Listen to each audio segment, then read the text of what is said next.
Boris Johnson would be making Owen Paterson appear in the House of Lords. But Marina, it's really interesting because you've got quite a big social media presence. You're very active on it, and you've got lots to say about sort of this government and what's going on and the corrupting of our sort of political system. When did you become sort of really engaged with this, and what's that journey been? So it's interesting. So I was largely apathetic. I didn't care for politics. Politics was something that happened over there in this green leather-seated room in Parliament, and it was irrelevant. It was dull. It was complicated. It wasn't for people like me, especially with my background. And then the 2016 referendum happened, and again, I had no idea of the benefits of being in the EU. I just knew it just sort of felt a bit right because my parents were Italian. They came over here from Sicily in their 20s. And created an amazing life for their 3 kids here, and so it just felt wrong. And so I started looking into it, and I started falling down rabbit holes of how this was able to happen, and started looking at the advertising that was being pumped out very cleverly, by the way, by Vote Leave and all the rest of the, I think, multiple parties that were pushing for this, and I just couldn't believe what was allowed to happen to undermine our democracy. And then obviously we've had Boris Johnson then come into power, and we've just seen this demise, this undermining of democracy, what he's doing with the electoral bill, for example, the constant lies about Brexit and what they're allowed to get away with. And I've worked in advertising prior, I work in marketing now.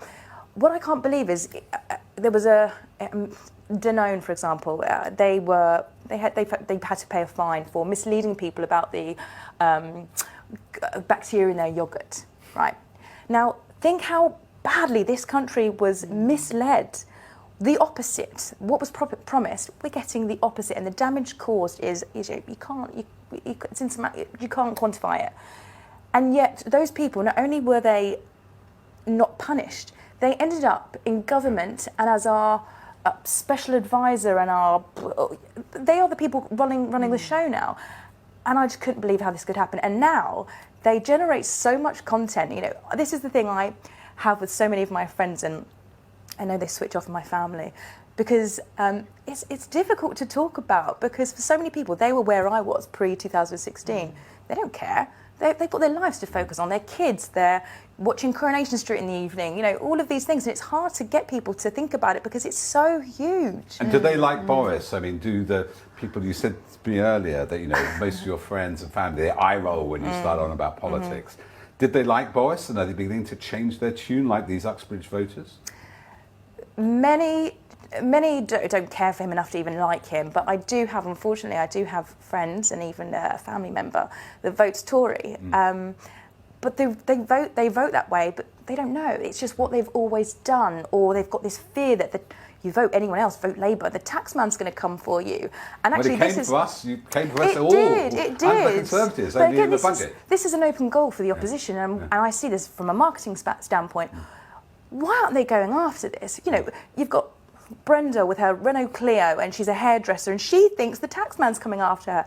She's not going to get bitten. The other people are going to get bitten. It's going to benefit Brenda. It's going to benefit your community. But the opposition failed to make this connection. They failed to clarify their policy. So when people think about Labour are going to bring in higher taxes, they go, oh no.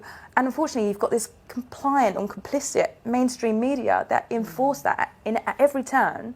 You can't get away from it, especially if you're not invested, because you'll take a bite from here and you'll see a headline in the supermarket, and this is it. You've got this picture already, and it's the same difficult. narratives are going round. You talk about the advertising during the Brexit campaigns. The same tactics are being used. I mean, this week I wrote a piece about this because I thought it was really striking that when Boris Johnson was in the Colosseum just on the eve of COP26, and he made this reference to the fall of the Roman Empire being because of uncontrolled immigration.